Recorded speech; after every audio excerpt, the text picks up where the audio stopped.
Ah, é um rapaz de 24 anos, tá? Ele fala assim: Caio, seu programa tem me ajudado muito a vencer a baixa autoestima, sabe? São tantas as coisas que me deixam para baixo como ser humano. Às vezes penso se minha baixa autoestima tem a ver com a distância emocional que tem dos meus pais. Eu nunca tive um pai amigo e próximo, sabe? As pessoas sempre dizem que eu tenho um grande potencial para pregar a palavra de Deus. Mas eu sou muito modesto e tenho dificuldade de reconhecer minhas qualidades. Sou inseguro. Às vezes te invejo quando você fala do seu relacionamento com seu pai, Caio, e o que ele representa de referência de homem de Deus para você na terra. Eu, infelizmente, não tenho nenhuma referência inspiradora próxima de mim. É isso aí, meu amigo. Muito obrigado. Se você puder me dar uma palavra. Olha só, filho. É saudabilíssimo e de uma ajuda incomparável na terra. Quando você tem um pai que é um ser humano, primeiro um ser humano, da grandeza humana, da qualidade humana, da qualidade mental, da qualidade de caráter, da qualidade emocional que meu pai como homem teve. É uma ajuda que eu não sei nem como expressar. A graça que me veio através de ter sido filho do meu pai e da minha mãe. Sem dúvida. Eu não seria provavelmente de jeito nenhum quem eu sou se eu não tivesse sido feito naquela fornada e crescido com aquele amor, com aquele rigor, com aquela generosidade, com aquela integridade e ao mesmo tempo com aquela maleabilidade humana para discernir a condição do próximo. E, em segundo lugar, vem a dimensão e o fato dele ter se tornado também um homem de profunda consciência espiritual. Porque essa pessoa que eu acabei de descrever já era assim antes de se converter. Quando ele se converteu, ele ficou infinitamente melhor. Eu é que fiquei muito pior. Até que eu também encontrei o Evangelho e a comunhão com o homem que ele era e com a consciência que ele adquiriu em Cristo, foram elementos do mais profundo poder de fortalecimento realmente da minha identidade. É difícil ser filho de um homem como ele. Isso pode arruinar a autoestima de um indivíduo. Por exemplo, no ambiente da família mesmo, houve algumas pessoas na família que não lidaram com a mesma desenvoltura e com o mesmo aproveitamento do meu pai como eu fiz. Houve alguns para quem ele ser como ele era encantador, transcendente, maravilhoso, estimulante, ao mesmo tempo parecia ser inatingível, inalcançável, parecia ser algo para além da possibilidade factível da experiência de cotidiano para a pessoa. E quando a pessoa chega com uma baixa autoestima, por mais que o pai seja uma figura tão para cima, que chame todo mundo para cima, que bote todo mundo para cima, que galanteie você o dia inteiro, estimulando você a tentar. E se você não conseguir, não te esmaga, simplesmente te orienta e diz, tenta outra vez, ou tenta dessa outra forma. Mas o que para mim me foi como eu já descrevi, para outras pessoas na família, isso foi acachapante. Ter um homem tão fabulosamente inatingível tirava a vontade de tentar. Como acontece em todo lugar. Às vezes você tem um irmão, o irmão é tão inteligente e genial que os outros irmãos, conquanto sejam inteligentes e geniais, não tendo o mesmo carisma daquele que tem tudo isso e mais um pouco de carisma, se sentem acachapados e não vão a lugar nenhum porque se comparam e param. Quem se compara, em geral, para no processo. Se quiser parar, se compare. Se quiser prosseguir, não se compare com ninguém. Estou dizendo isso porque você diz, poxa, às vezes eu sinto até inveja de você. Bom, poderia ter sido que, sendo filho do meu pai, você não tivesse tido o mesmo proveito que eu tive. Ao contrário, tivesse sentido intimidado, embora ele não intimidasse ninguém. Cobrado, embora ele não cobrasse de ninguém. Você podia fazer o caldo que você quisesse com aquilo ali. Como é o que a gente vê na Escritura. Nós somos todos filhos de Deus. Todos. Mas você veja que há filhos e filhos. Alguns com a mesma informação se regozijam no Evangelho, se fortalecem e vão adiante. Outros com a mesma informação me escrevem, Caio, o Evangelho é impraticável, inatingível, é utópico, não é para mim. Então, não é sempre que você tem a melhor oferta que isso produz em você a melhor coisa. Porque, no fim, tudo vai depender da sua decisão e do seu modo de olhar. A gente pode psicologizar a história como a gente quiser. E a gente pode até arranjar estatísticas que justifiquem boa parte das nossas conclusões e constatações. Por exemplo, de que filhos tratados num ambiente acachapante, humilhante, desestimulante, tendem a ser pessoas com baixa autoestima. Tendem a ser. Mas não necessariamente têm que ser ou serão. Eu conheço gente que nasceu nos piores ambientes e que conseguiu atravessar o ambiente e se tornar uma pessoa extraordinária.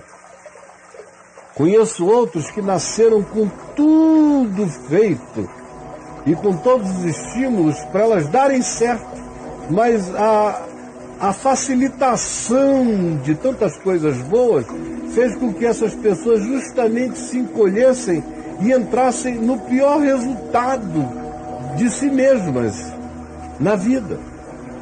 Então, por favor, pare de ficar comparando e pare de dizer qualquer coisa do tipo, eu não sou como eu deveria ser porque eu não tive a família que eu deveria ter tido, eu não tive o estímulo que eu deveria ter tido, por uma razão simples. Quem já consegue olhar para trás e dizer o que você poderia dizer nesse particular, eu não tive a família que eu deveria ter tido, os pais que eu deveria ter tido, os estímulos que eu deveria ter tido, uma pessoa que já sabe disso, que já tem essa consciência, já não pode mais usar isso como desculpa, como pretexto, como álibi, como justificativa para nada. Você já sabe que poderia ter tido. Ora, quando a gente sabe que poderia ter tido, a gente deu um passo na direção de, mesmo sem ter tido, decidir ter, ser e fazer. Poderia ter sido mais fácil, mas já que eu compreendi, eu vou tomar uma decisão agora em meu favor. Porque na realidade não tem nada objetivo sendo conspirado contra você. Tudo que acontece de paralisante na sua vida não vem do lado de fora.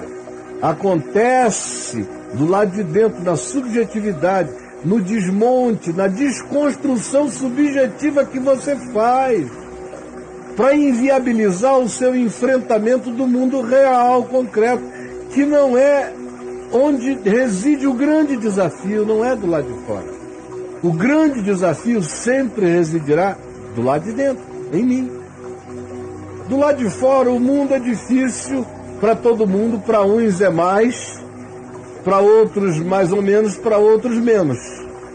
Mas do lado de dentro é que as coisas acontecem.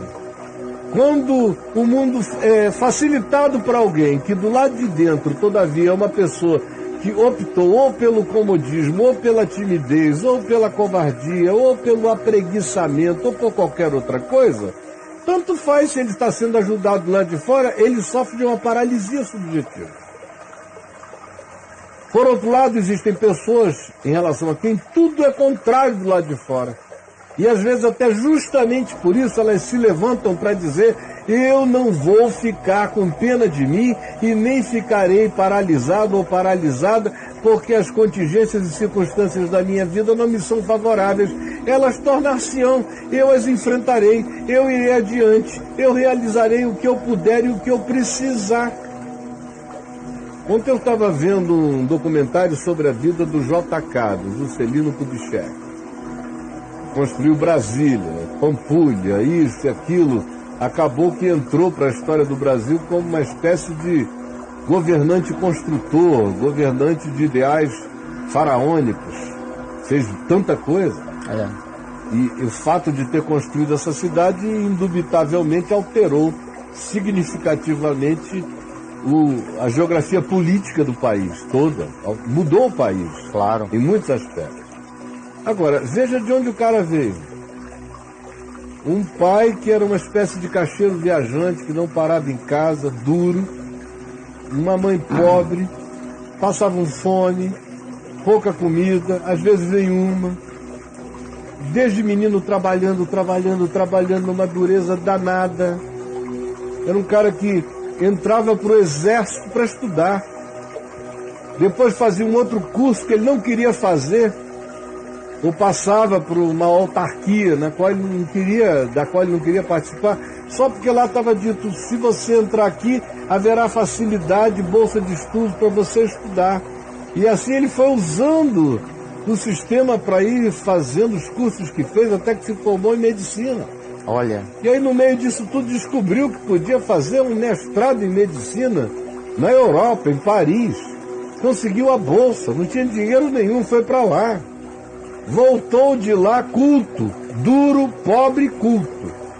Bom, se você já tem cultura, por mais duro que você esteja, você dialoga com as principais mentes da sua sociedade, se você tiver cultura. Sim. Foi assim que ele casou com a dona Sara. Durão, ela tinha dinheiro. A vida dele começou a mudar nessa perspectiva das realizações a partir dali. Mas se você for olhar o começo, você nunca diria: esse menino está destinado a construir em 3 anos a capital do Brasil, que foi o que durou 3 anos e meio. A construção louca. Aí você vê aquele canteiro de obras acontecendo simultaneamente. Loucura aqui. Naquele tempo se fazia um prédio em 3 anos e meio. Aqui todos os prédios foram feitos em 3 anos e meio simultaneamente. Olha. É muita maluquice. O cara é muito E doido. o cara é filho de um caixeiro viajante que não teve estímulo da família para desenvolver essa elevada autoestima, essa fortalecida autoestima. Se for pressupor pelo berço, JK, Então o que queria fazer? nada. Então, nada. meu querido, é de uma relatividade enorme. No fim, tudo depende da decisão que a pessoa toma. E a decisão é de fé. Sempre será pela fé. O justo viverá pela fé. Mas enquanto você fica querendo psicologizar a história, transferir para o pai, para a mãe, se auto-vitimar, tentar se explicar a partir do que não teve, deveria ter tido, com esse queixume, você está sepultado mesmo que você fosse filho do Rockefeller. Você não tem perspectiva. E o que você tivesse de perspectiva não seria sua, seria herança do outro. Agora, qualquer um,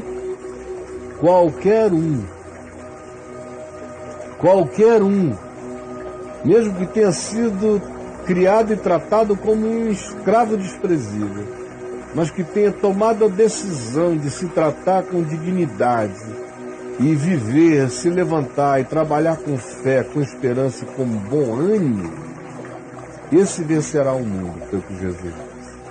Que no mundo todos nós temos aflições, que o antídoto contra essas aflições, e que seria o poder da nossa não paralisia e do prosseguimento, era manter bom ânimo, bom ânimo, bom ânimo, bom ânimo.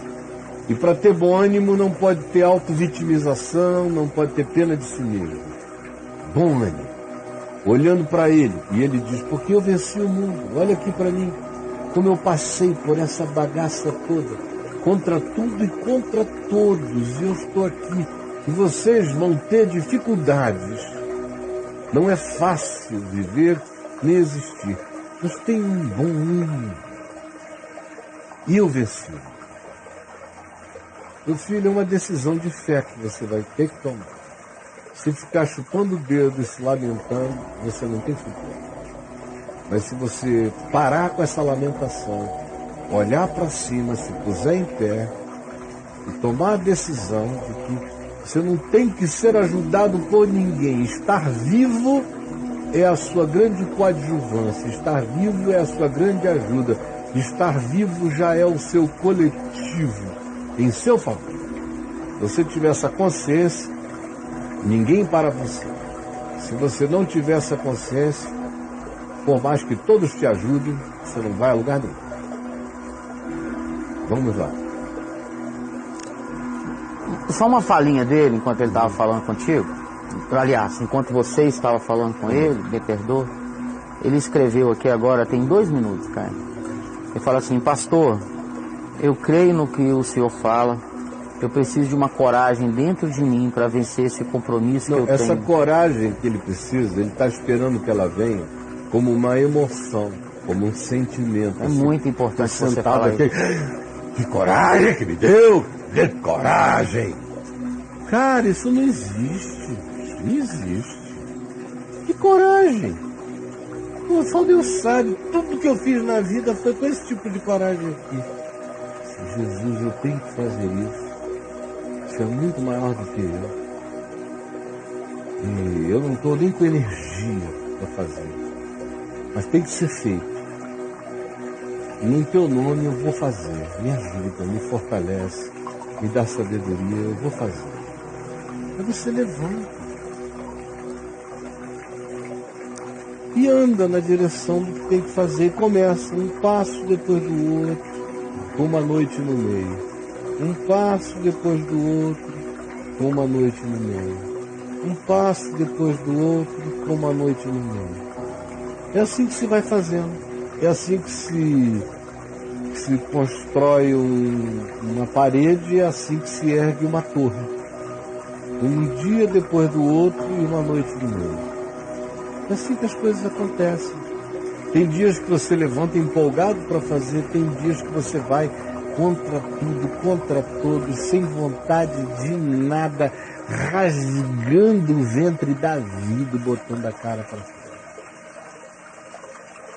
Se não for assim, é o que eu estou falando de fazer pela fé, não pela emoção, não pelo sentimento, nem pela impressão de que quem é corajoso é quem sente coragem. Não, quem é corajoso é quem parte, vai e faz. Uhum. Às vezes, as batalhas mais poderosas da Terra foram vencidas por generais que estavam morrendo de medo, mas que tinham a consciência de que a batalha precisava ser batalhada. E foram adiante e mudaram a história. Não sem receio. E aí? Ô, cara, uma coisa que eu aprendi há muito tempo, há muito tempo não, né? Há pouco tempo, foi fazer o que tem que ser feito. Uhum. Antes eu fazia só o que eu achava que era legal fazer. O que era gostoso fazer. Não, fazer. Ah, isso eu não vou fazer não, isso eu não tô afim.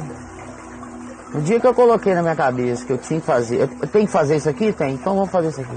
Jesus diz Isso é muito importante, cara. Que quem não é fiel no pouco, não será fiel no muito. Quem não é realizador na coisa pequena, não vai realizar nem na coisa grande. Então tudo começa de onde você está, do tamanho que você tem. É daí que tudo cresce. É como uma semente. Eu preciso crer que ela é a semente, que ali dentro dela está o que eu preciso, embora ela seja desse tamanho.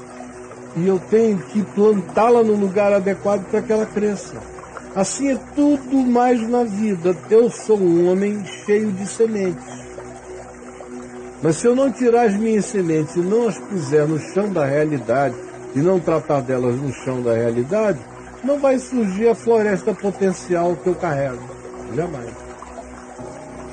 Maravilhoso. Acho que você já respondeu ele, Caio. Eu tinha que ler mais coisa dele, mas você entendeu, meu brother.